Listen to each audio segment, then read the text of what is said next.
আচ্ছা বলুন তো, টাক পোকাতে কি সত্যি পোকা থাকে? আমাদের আজকের টপিক হলো টাক পোকা। কিন্তু জানলে অবাক হবেন যে এই রোগে কোনো পোকা তো থাকেই না, আবার কোনো ইনফেকশনও থাকে না। এই রোগে মাথার বা শরীরের যে কোনো অংশে গোলাকারভাবে চুল পড়ে যায়। এই রোগটি একটি অটো ইমিউন ডিজিজ, মানে অটো ইমিউন রোগ। আমাদের শরীরের প্রতিরক্ষা ব্যবস্থা ভুল করে হেয়ার ফলিকেলকে আক্রমণ করে। অনেক সময় পরিবারের কারো থাকলে এই রোগের ঝুঁকি বাড়ে। মানসিক চাপ এই রোগকে বাড়াতে পারে। অন্যান্য অটো ইমিউন রোগ যেমন ধরুন হাইপোথাইরয়েডিজম, অ্যালার্জি বা অ্যাস্তমা, ভিটিলিগোর সাথে সম্পর্ক থাকতে পারে। পুষ্টির ঘাটতি থেকেও অনেক সময় এই রোগ হতে পারে, যেমন ভিটামিন ডি ডেফিসিয়েন্সি, জিঙ্ক এবং আয়রন ডেফিসিয়েন্সি। এই রোগটা কিন্তু সেলফ লিমিটিং, মানে অনেক সময় নিজে নিজেই ঠিক হয়ে যায়, তবে চিকিৎসা করলে দ্রুত ফল পাওয়া যায়। ট্রিটমেন্টের মধ্যে কি কি আছে একবার দেখে নিন। ট্রিটমেন্টের মধ্যে অপশানগুলো, 1 নম্বর হচ্ছে টপিক্যাল ট্রিটমেন্ট, মানে ইমিউন সিস্টেমকে আমরা অল্টার করে দেব এরকম কোনো জিনিস, সেগুলোকে ইউজ করা হয়।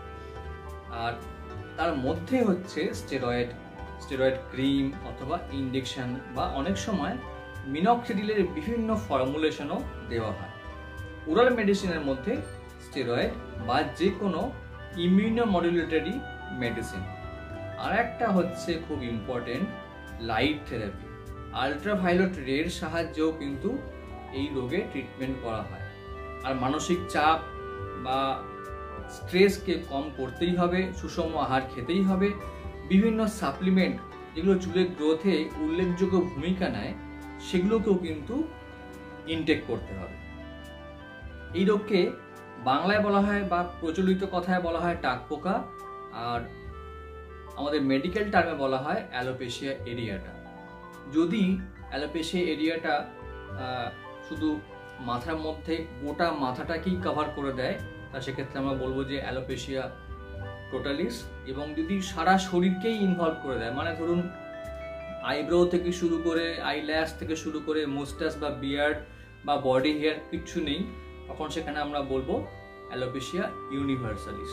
কিন্তু সেক্ষেত্রে অ্যালোপেশিয়া ইউনিভার্সালিস বা অ্যালোপেশিয়া টোটালিসের ক্ষেত্রে ট্রিটমেন্টের যে প্ল্যানটা সেটা কিন্তু খুবই সমস্যাজনক হয়ে ওঠে, কারণ শরীরের ইমিউন সিস্টেমের অবস্থা কিন্তু খুব খারাপ।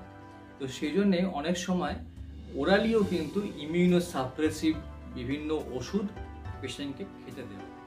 এখানে এই পেশেন্টের বয়স 45 বছর প্লাস এবং ওনার দুটি অ্যালোপেশিয়া এরিয়াটার প্যাচ হয়েছিল, একটি টেম্পোরাল সাইডে এবং একটি প্যারাইটাল সাইডে।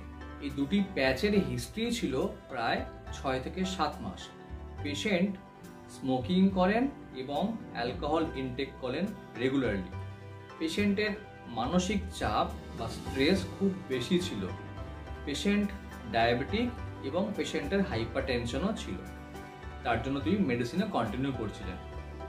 আমাদের কাছে এই পেশেন্ট আসার পরে আমরা ওনাকে লাইট থেরাপি এবং কিছু সাপ্লিমেন্ট মেডিসিনের মাধ্যমে ট্রিটমেন্ট করেছি, এবং 6 মাস পরে এনার রেজাল্ট দেখুন কত সুন্দর হয়েছে।